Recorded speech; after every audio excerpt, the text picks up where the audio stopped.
expecting this, huh? Second day in a row, we back at it.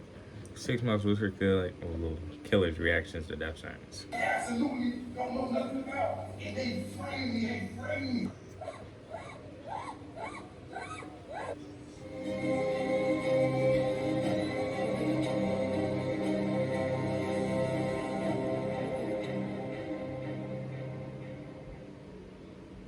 This is Markeith Lloyd, who's facing charges of murder in Florida. I'm in a relationship, but somebody else I absolutely don't know nothing about. And they framed me. Lloyd, who was already serving a life sentence for killing Sadie Dixon, his pregnant ex-girlfriend, was on the run for her murder when a shopper at a Walmart spotted him on January 9th, 2017. Lieutenant Deborah Clayton, Lloyd, Who done snitched on my mans? Why y'all snitching on him? He just at Walmart trying to get a little groceries. Walked in the door at 6:45 on the dot, and then 15 minutes later, you saw Lieutenant Deborah Clayton walk in. They both began shopping, crossing paths a couple of times, unsuspecting of what would come. Lieutenant Deborah Clayton. I ain't know it was Lieutenant. Lieutenant, you a snitch. I know you just doing your job and all, but like, tried to stop him. Was you even on duty? Shot and killed her during a shootout outside the store. After the shoot, damn, see, you should have just kept going about your day. Lloyd went on a run, and the authorities found him 9 days later. Lloyd didn't give up easily and lost his eye in an altercation with the police. Lloyd also claimed to make a fatty whopping out here. Suffer brain damage when officers beat and kicked him during a manhunt for Clayton's killer. Lloyd's sentencing hearing was delayed due to concerns about his mental health. During the trial, he claimed to have fired at Clayton in self-defense and that he was insane at the time. However, the judge ruled him competent to continue with the sentencing hearing. As if his crimes were not horrendous enough, Lloyd's behavior in court will shock you even more. Correct? How you only be crazy half the time? Crazy all the time, or you're not crazy? Mr. Lloyd, watch your tone and the way you speak. You might have went crazy, but not for the whole 10 minutes shooting at the police. Out. Out. During the trial, Lloyd claimed he fired at Clayton in self-defense. He had also claimed to have acted in self-defense when he shot Dixon and her brother a month before Clayton was killed. He insisted that he just reacted and didn't mean to kill anyone. I was just reacting. Even when they opened the door, I just reacted. I fired 2 shots, just reacted. Lloyd was sentenced to death for 5 charges, including first-degree murder of a police officer, attempted first-degree murder, aggravated assault, carjacking with a firearm, and possession of a firearm by a convicted felon. The sentence was handed down by the Ninth Circuit Judge Letitia Marquez nearly 3 months after a jury recommended the death penalty. We, the jury, unanimously find that the defendant, Markeith Lloyd, should be sentenced to death. Lloyd lashed out verbally after his death sentence was handed down. You've been trying to kill me. You've been trying to bring me for murder. Right. What states can you even get the death sentence in? Florida? That's all I really know. I don't even know if you can really get it in Florida. I think you can, though. Why don't we remove Mr. Lloyd from the courtroom? The sentence comes more than 5 years after Clayton was killed. She was 42 at the time of her death and was posthumously promoted to lieutenant. Orlando Police Chief Orlando Rolone expressed his hope that the sentence brings solace to the community, knowing that a dangerous murderer will face the highest penalty provided by law. However terrible Lloyd's actions and reactions were, this next case will shock you. Let me introduce you to Erica and Shanita. This is Erica Mae Butts and Shanita Latrice Cunningham. The couple is facing charges for the death of Serenity Richardson at a Charleston courtroom in North Carolina. In 2009, a 3-year-old girl and her lover Shanita, a 3-year-old girl, Serenity Richardson, was found dead. The cause of death was determined to be at the hands of her very own godmother, Erica, and her lover, Shanita. Serenity was on a 2-week holiday to Erica's house when the incident happened. The court heard that this was not... How you gonna leave your kid with your friend for 2 weeks? I ain't doing that. Maybe for the night. Not no damn 2 weeks. The first time the woman had laid their hands on Serenity. In fact, they often had the help of a belt and plastic coat hangers. Every part of Serenity showed signs of abuse. Well, except for the soles of her feet. When she became unresponsive, they tried to revive her with bleach and ice, but she was already dead by the time What the fuck kind of combination is that? Bleach and ice? the medics arrived. The women claimed that Serenity had a potty incident and that they didn't know that what they did would result in her death.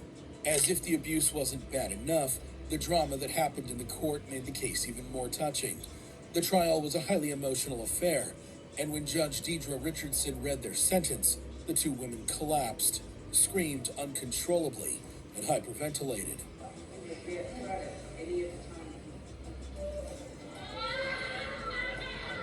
Court officials had to pick them up off the floor and wheel them out of the room. Yeah, fuck them. How you gonna do that to a little kid over going potty on themselves? Y'all both some dumb bitches. Both y'all. I ain't gonna lie. Y'all both retarded as hell. Butt's mother also had to be physically thrown out by 3 court officials after shouting at her daughter to get up.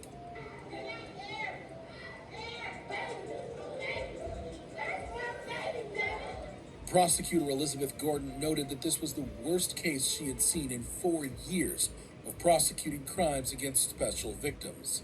Erica and Shanita were both found guilty of murder and will spend the rest of their lives in prison. However outrageous you think Erica and Shanita's case, I'm glad they ain't get the damn death sentence.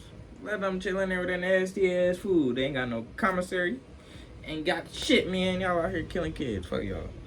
reaction was, it wasn't compared to that of Michael Madison. Nigga jumped over the This table. is Michael Madison, who is charged with murder in Cleveland. Madison was an American convicted serial killer and sex offender from East Cleveland, Ohio. The story of Michael is not for the faint of heart. That shit ain't too far. In 2013, Michael was arrested for the murders of at least 3 women over a 9-month period in 2012 and 2013. Michael was born on October 15, 1977, to Diane Madison and John Baldwin. He was 1977. He'll be 53 years old. God damn. the product of an accidental pregnancy, and his father denied that he was his son and had no contact with him. Michael had a tough life growing up. He had a severely abusive mother, and her boyfriends also abused him.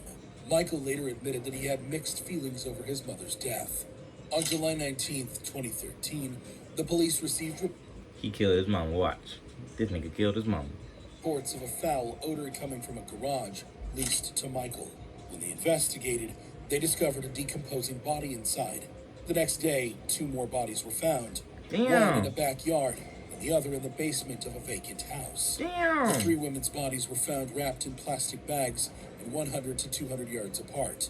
The victims were identified as Shatisha Sheely, 28, who had been missing since September 2012, Angela Deskins, 38, a resident of Cleveland who was reported missing in June 2013, and Sherelda Helen Terry, 18, who was last seen leaving a Cleveland elementary school on July 10th, 2013.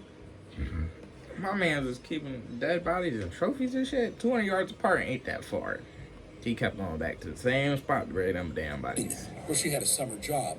After obtaining a search warrant, the police entered Michael's apartment and found further evidence of decomposition. After a brief standoff with police at his mother's house, Michael was taken into custody without incident. However, there was more drama in court when Michael, showing no remorse, smirked at the father of one of his victims, prompting the father to lunge at him.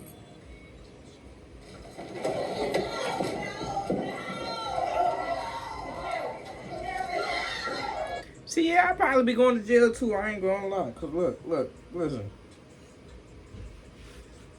I'm gonna get your ass touched. Somebody gonna do it to you. It ain't gotta be me. Shit. Michael was charged with 3 counts of aggravated murder on July 22nd. Playing all types of card games. I'm getting all the commissary. Putting it right on your head. Right there. Might smack you in your forehead with a honey bun. Say, keep that. That's your last thing you ever gonna eat that's good. Somebody gonna get your In ass. 2013. In 2016, Michael was sentenced to death and is currently being held on death row. Upon consideration of the relevant evidence, the testimony exhibits admitted in mitigation, it is the judgment of this court that the aggravated circumstances of course of So when they interrogated this nigga, he admitted to it. That's so fucked up. conduct, felony murder, kidnapping, felony murder, rape, of which the defendant was convicted, outweigh the mitigating factors by proof beyond a reasonable doubt. Accordingly, the sentence of death is imposed upon the defendant, Michael Madison, on counts 1, 4, and 7. He remained emotionless as his sentence was read. Michael will no longer be smirking at victims' relatives. However, Hell no. even Michael would probably be shocked by the case of Diana Lovejoy. This My question is, did the dad get charged for acting all wild in court? If I was judge, fuck it. Let him go in the bedroom for like 30 seconds, maybe 32 minutes. Let him do what he gotta do. Leave the other dude in the cuffs and everything. is Diana Lovejoy, Well, shit, a death Carlsbad row. woman who is in court for attempted murder and conspiracy to commit murder. Lovejoy, a 44-year-old woman from California, made headlines in September 2016 when she was found guilty of attempting to murder her ex-husband, Greg Mulvihill. The shooting occurred on a dark dirt path in Carlsbad, fuck? California, with Mulvihill being shot in the side. Lovejoy's and Mulvihill's relationship went downhill after a bitter divorce and custody battle over their son. She wanted that money. She had the nigga on life insurance. Bet you. The case was sensational, and the court heard about Lovejoy's false claims of abuse against her ex-husband. The allegations were You know what I mean? She wanted that nigga money. I ain't going for it. proven to be untrue and were used as a ploy to gain sole custody of their young son. Lovejoy and McDavid met at an Oceanside gun range where he worked and subsequently engaged in an affair, despite McDavid being married. McDavid was an ex-Marine and School of Infantry instructor. Lovejoy hired him to carry out the shooting, pretending to be a private investigator and offering evidence proving that Mulvihill was abusive. You may think the case is straightforward, but wait until you hear the defense Lovejoy and McDavid put up in court. She thought she had this shit all planned out. She got a whole second boyfriend on the side. You gonna do this shit for me. You just gonna look like a hired private investor. Damn. During their sentencing hearing, Lovejoy and McDavid both denied any involvement in a murder-for-hire scheme, stating that they had never intended to kill Mulvihill. Lovejoy was But you shot the nigga in his side. emotional and tearful, saying that she would never take her son's father away from him. It's so painful when people But you would try to take your son away from the father? Make that shit make sense. Some people in this world seem to think that I would have it in me to do this. McDavid claims that Lovejoy had manipulated him into carrying out the shooting and that the jury had got it wrong. He insisted that with his training, if he wanted to shoot McDavid fatally, he would. Despite their claims of innocence, the prosecutor argued that both were blaming others. Ain't no telling. Cause them niggas in the military, they got full automatic. Y'all be spraying at anything and everything. God damn it, y'all be shooting at the fucking dirt. The snipers though. The snipers? Yeah, niggas got some accuracy now. Y'all got it. But shit. I don't know.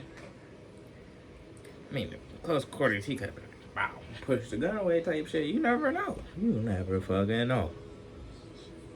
And taking no accountability for their actions. Lovejoy was sentenced to 26 years to life in prison, while her accomplice, Welton McDavid Jr., received a 50-year sentence for pulling the trigger on the gun that shot Mulvihill. When Lovejoy heard her sentence, she collapsed on the table.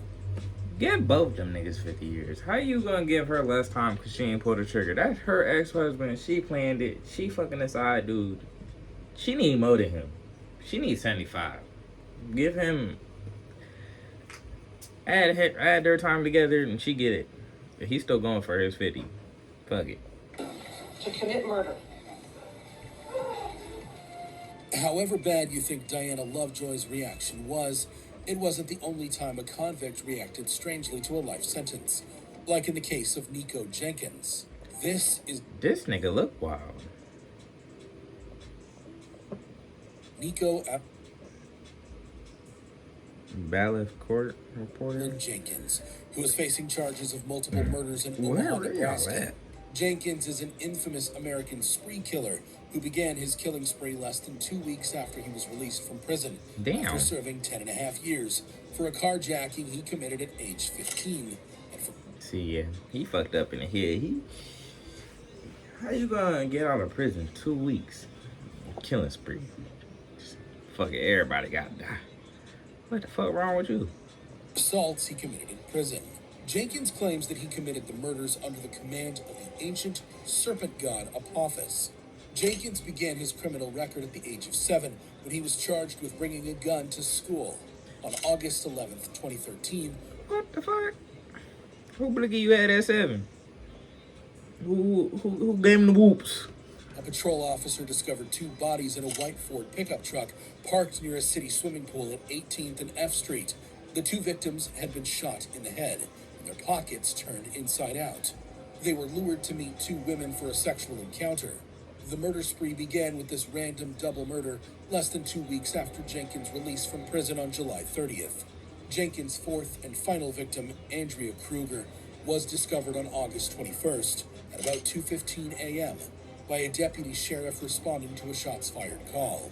Her body was found lying on the road at 168th and 4th Street with multiple 12-gauge shotgun wounds to the face, To the face? Damn. neck, and shoulder.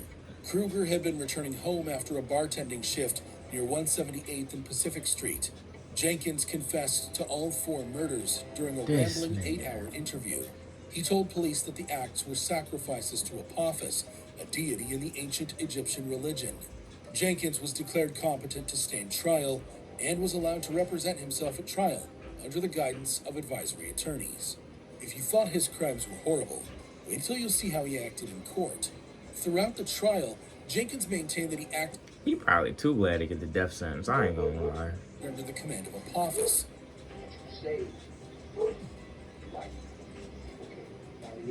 Jenkins told police that the acts were sacrifices to Apophis, a deity in the ancient Egyptian religion. His courtroom antics included speaking in tongues, howling, and calling out the names of his victims. Jenkins' defense argued that he was suffering from mental illness, including schizophrenia, bipolar disorder, and obsessive compulsive disorder. However, a psychiatrist That nigga obsessed with killing people and assaulting people and hurting people. Y'all should know. Why y'all let him out of jail? When was his last fight before he got out? 3 days before he got out? Was he in the holding cell before he got out? concluded that Jenkins had an antisocial personality disorder and was faking psychotic symptoms. Jenkins was found guilty of the 4 murders and sentenced to death in May 2017. Therefore, this panel finds the death penalty is appropriate, should be, and is hereby given for each of the 4 murders by the defendant. Surprisingly, he remained unremorseful and emotionless. If you thought these reactions were crazy, Yeah, he crazy.